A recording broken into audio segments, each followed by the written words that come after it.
Hi ಸ್ನೇಹಿತರೆ, ಸಂಗೀತ cooking ಚಾನಲ್ಗೆ ತಮಗೆಲ್ಲರಿಗೂ ಸ್ವಾಗತ. ಇವತ್ತು ನಾನು ಕರ್ಚಿಕಾಯಿ ಪಲ್ಯ ಮಾಡತ್ತೀನಿ ರೀ. ಹೆಂಗೆ ಮಾಡೋದಂತ ಹೇಳ್ಕೊಡ್ತೀನಿ ಬರ್ರಿ. ಫಸ್ಟ್ ನಾ ಇಲ್ಲಿ ತೊಗರಿಬೇಳೆ ನೆನೆಸಿಟ್ಟಿನಿ ರೀ ನೀರಾಗ. ಹಸಿ ಮೆಣಸಿನ್ಕಾಯಿ ತೊಗೊಂಡಿನಿ, ಉಳ್ಳಾಗಡ್ಡಿ ಸಣ್ಣ ಕಟ್ ಮಾಡ್ಕೊಂಡಿನಿ, ಕರ್ಚಿಕಾಯಿ ತೊಳೆದು ಬಟ್ಟೆ ಒಳಗೆ ಒರೆಸಿ ತೆಗೆದಿಟ್ಟಿನಿ ರೀ, ಬೆಳ್ಳುಳ್ಳಿ ತೊಗೊಂಡಿನಿ.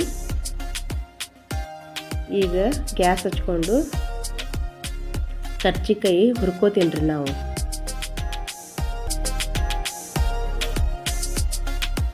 ಕೆಂಪಾಗುವಂಗೆ ಹುರ್ಕೋತೀನಿ ರೀ. ಈಗ ಒಂದು ಮಿಕ್ಸರ್ ಜಾರ್ ತೊಗೊಂಡು ಅದಕ್ಕೆ ಹಸಿಮೆಣಸಿನ್ಕಾಯಿ, ಬೆಳ್ಳುಳ್ಳಿ,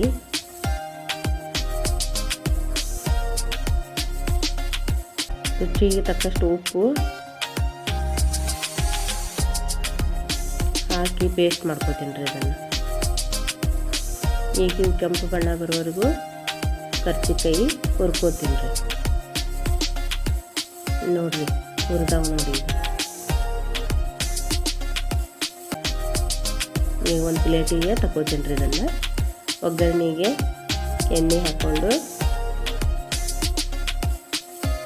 ಸಣ್ಣ ಕಟ್ ಮಾಡ್ಕೊಂಡಂಥ ಉಳ್ಳಾಗಡ್ಡಿ ಒಗ್ಗರಣೆಗೆ ಹಾಕ್ಕೋತೀನಿ ರೀ. ಕೆಂಪಾಗುವಂಗೆ ಫ್ರೈ ಮಾಡ್ಕೋತೀನಿ ರೀ.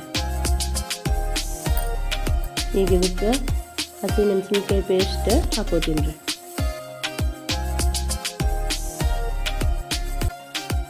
ಸ್ವಲ್ಪ ಅರಿಶಿನ ಪುಡಿ ಹಾಕೋತೀನಿ ರೀ. ಎಲ್ಲ ಮಿಕ್ಸ್ ಮಾಡಿ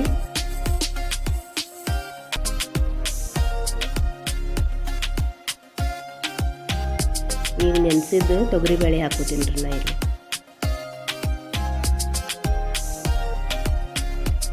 ಅದನ್ನು ಮಿಕ್ಸ್ ಮಾಡ್ಕೋತೀನಿ ಈಗ ಚೆನ್ನಾಗಿ. ಈಗ ಹುರಿದಿಟ್ಕೊಂಡಂಥ ಕರ್ಚಿಕಾಯಿ ಹಾಕ್ಕೊಂಡು ಮಿಕ್ಸ್ ಮಾಡಿ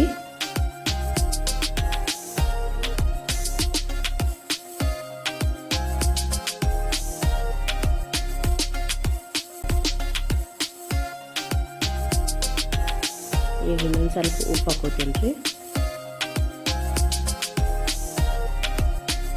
ಚೆನ್ನಾಗಿ ಮಿಕ್ಸ್ ಮಾಡಿ ಒಂದು ಪ್ಲೇಟ್ ಮುಗಿಸ್ತೇನೆ ರೀ. ಒಂದು 10 ನಿಮಿಷ ಸಣ್ಣ ಬೇಯಿಸಾಕಿ ಬಿಡ್ತೀನಿ. ಅದನ್ನು ರೆಡಿ ಆಯ್ತು ನೋಡಿರಿ.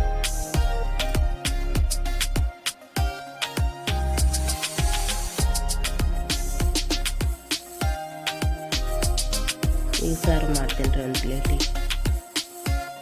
ಜೋಳದ ರೊಟ್ಟಿ ಜೋಡಿ ಚಲೋ ಆಗ್ತೈತೆ ರೀ.